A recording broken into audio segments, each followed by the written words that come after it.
Good morning, everybody, and welcome to our portion of a larger workshop. This morning, I wanted to share with you that I have recruited thousands of employees and hired hundreds of them. And one of the questions I ask is, what are your accomplishments? And the answer I get back most often is, oh, I don't know, I just do my job. So my response is, I hope you do your job. That is the minimum required, but that isn't what I'm asking. I'm asking what value do you bring to your company or to your client? And that is the question that seems to stump a lot of people. They tell me some true things, but they don't know how to sell themselves. So that's something we're going to learn today is in the next 20 minutes or so is how to really communicate value in your workplace. Now, as I mentioned, this comes from a much larger workshop where the target audience are job seekers or people looking to have that next promotion.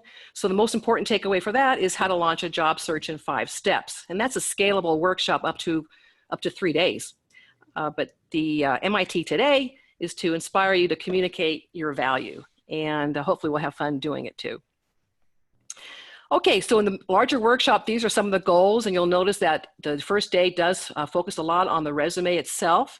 But in the next 20 minutes, you're going to know how to work smarter, not harder.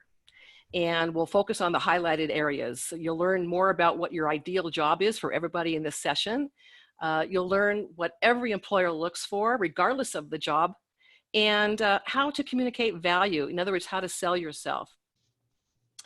But first, let's take a peek into the workplace. You know, with the idea of working smarter, not harder, we're going to launch a quick poll. What I'd like to know is, think about how did you find your present job or your present client? I'm going to give you 4 choices.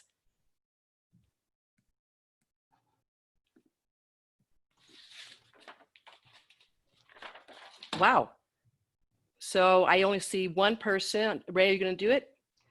It's not allowing me to do it, but I would say through some since I launched the polls. Okay, great. Well, good. Well, I see actually in this group that it's 100% through someone that you know, and that is right in keeping with the statistics. In the spirit of working harder, working smarter, not harder. Let me just give you a quick little knowledge here. Answering an ad results in a job about 5% of the time. 5 to 10% of the time. Going through the application process, the direct approach where you just walk in off the street also results in a job roughly 5 to 10% of the time. If your job is through an agency, EDD or a school placement, that results in a job a little bit better, odds 20%, maybe 25% of the time. So you don't have to be Einstein to figure out the last. 60 to 70% of the time, networking is the fastest way to the job of your choice. And this poll, though limited, does show that. So that's a little peek into the marketplace. So let's close this poll and let's take a peek into what employers look for. Employers look for 3 things. Every time, and I've done this over the last 2 decades, and I have to tell you that every time I ask a manager what they look for, they always give me some variation of these 3 things. So number 1, can the candidate do the job? That means, does he have the experience, the skill sets to just do the job? Number 2, will the candidate do the job? That's a motivational question. And by the way, employers tell me that is the hardest thing to figure out during an interview, which is why it's so important to smile. So they have an idea that you're happy to be there. And third is, do you fit? Do you fit into this company? Okay, that's what they're looking for. So the ideal employee for them is this intersection right here. And ideally for them, they're looking for someone who not only can do the job, but who can do it very well. They already have an expertise in it. That's why they get excited about someone who doesn't need much training. And the person not only wants to do it, they're excited about it. They're enthusiastic about doing it. And the chemistry is great. They fit into the culture, the team. They will be a great addition. Now, ironically, what the employee is seeking is, as you can see, the same thing. You, as the job seeker, are looking for a position that you know how to do, and you like doing it in a place you like doing it in. Kicking it up a notch, your ideal job, again, in this intersection, is finding something that not only you know how to do, but you have an expertise in it. You're very good. Maybe you're the best at what you do. And you not only like doing it, but you're excited about it. In fact, you're so passionate, you would pay them to let you do this type of work. And you're in a position that's the most comfortable. You like the environment. You like the culture. You adore the team. So you want to get as close to your ideal as possible. That's the ideal job for everybody at this session. So how do you get to that ideal job? Well, all you have to do is sell yourself, right? You hear that all the time. Well, that's easy if you're already a professional salesperson. I was a professional salesperson, and I had training in how to sell a product, a service. But when the product is yourself, that's where the real challenge comes in for a lot of people. And so they think that just telling about themselves is enough. They think that, you know what, if I just let them know that I'm a hard worker and I'm really dedicated and so forth, that would be enough. But that doesn't communicate the value. And that's what employers want to hear. Okay, you're a hard worker, that's okay. But give me an example. Give me a reason to believe that you're a hard worker. So for example, I never took a sick day. That might help me understand that you're a hard worker. Oh, you had perfect attendance. That might also help me understand that you're pretty dedicated and so forth.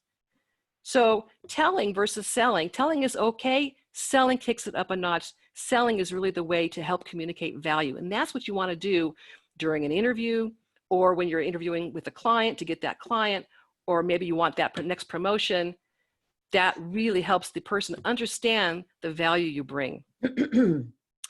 And if I hear one more time about I have good people skills, I think I'll go jump in the lake. It's just not enough. What do you mean you have good people skills? Oh, this is much better.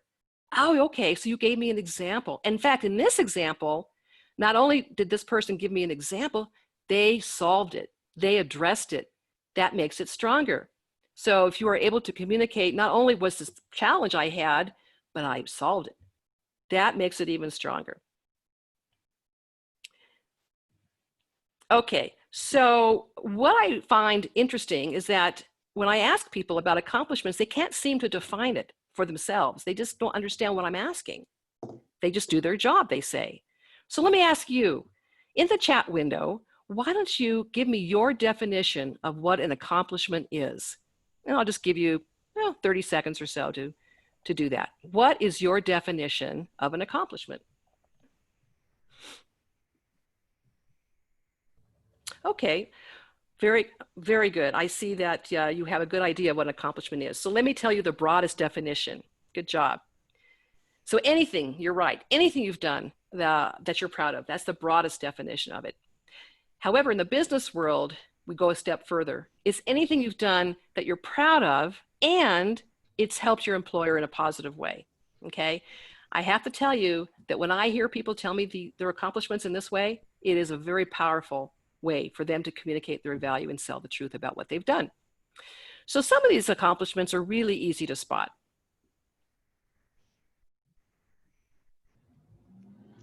And these are very, very important, very impressive, of course.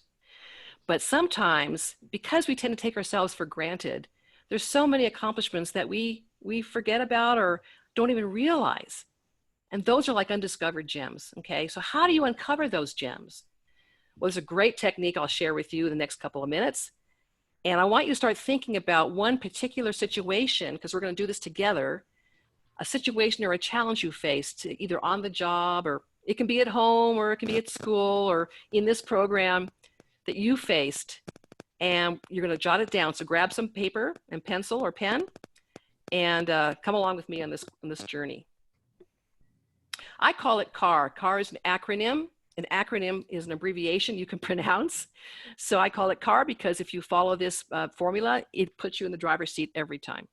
So the C stands again for challenge. So I'm going to do this too, by the way. I'm going to do it right along with you. So think about a challenge or a situation that you faced on the job. Or it could be at home too, just for the purpose of this exercise. Okay. And then you're going to think about the action, the steps you took to address this problem.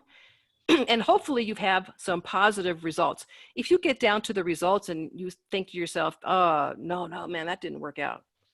Well, then throw it away and start over, because we only want positive results for this exercise. And if you can, give me more than one result. Okay, so I'm going to do this along with you. So on your piece of paper, write down the challenge. And while you do that, I'm going to do the same thing.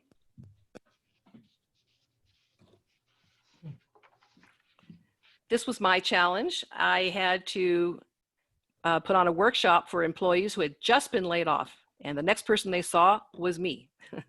So you can imagine attitudes were all over.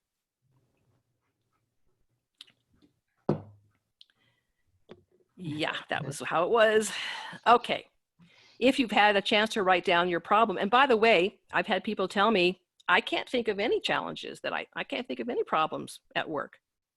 And so I would say to that person, oh, so when you went to work every day, it always went perfectly, no problems. And of course they would say, oh no, oh no, that's not true.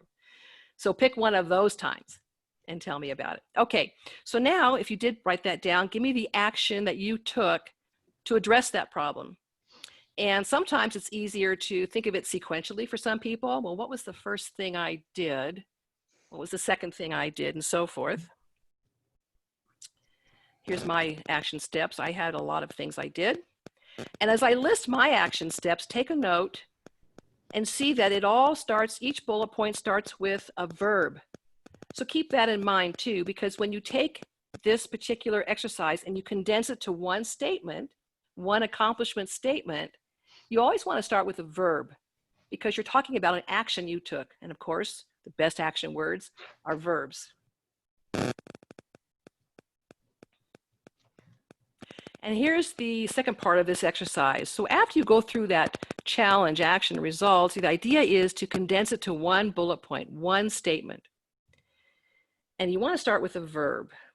So here was my first pass at it, because I took a look. And a lot of times you can find this statement in the action section. And you got to ask yourself, what was it that I did? What was it that I did? And what were the results? Two parts. So this is my first pass. Okay, and that's pretty good. You know, that sounded pretty good. And then, oh gosh, some months later, someone said to me, well, how often did this happen? Oh, did it happen once? Oh, it happened all the time. She goes, well, you should quantify that in some way. Oh, that's a good idea. It makes it stronger. Anytime you can quantify your statement, it makes it stronger.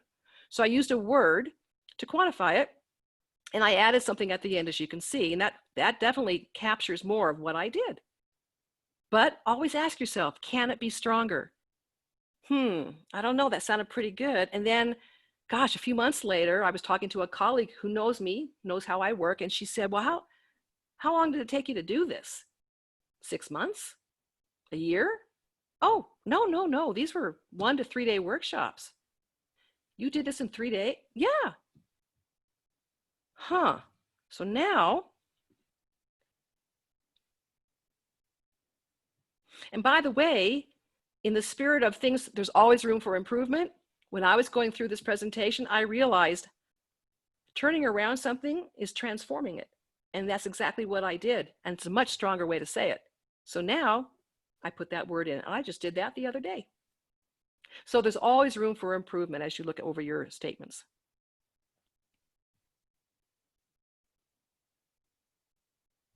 Okay, so now it's your turn.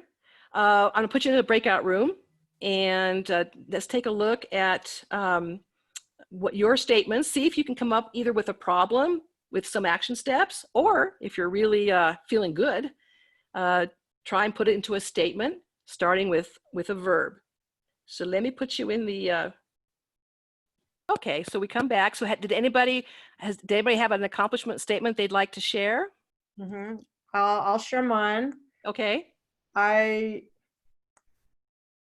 retained employees. I'm sorry, I helped retain customers and reduce the number of customer losses by 10.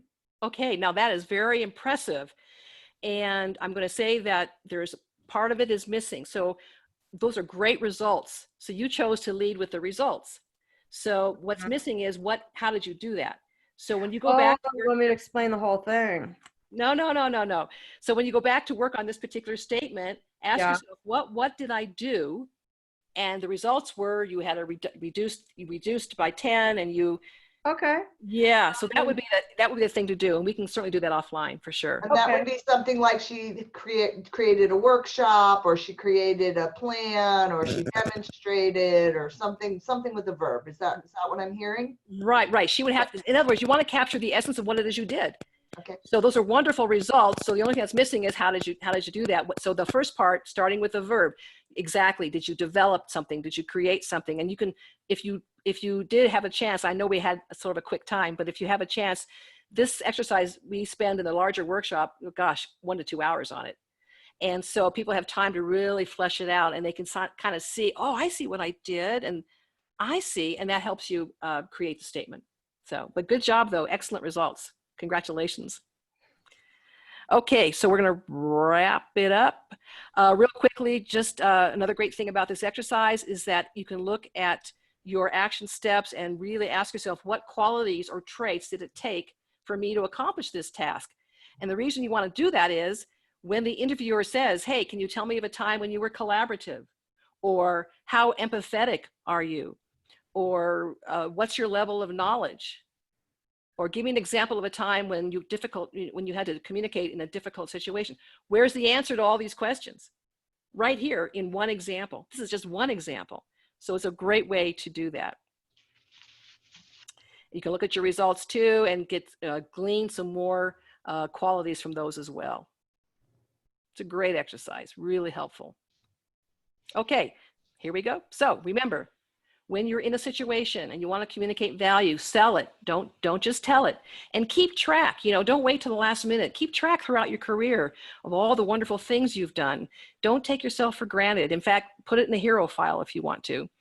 And practice condensing these great challenges to a single statement, to a bullet point that you can use on your resume. And the next time you're in an interview situation, or you're aiming for that promotion, or you're trying to communicate value, just remember that all you have to do is sell the truth.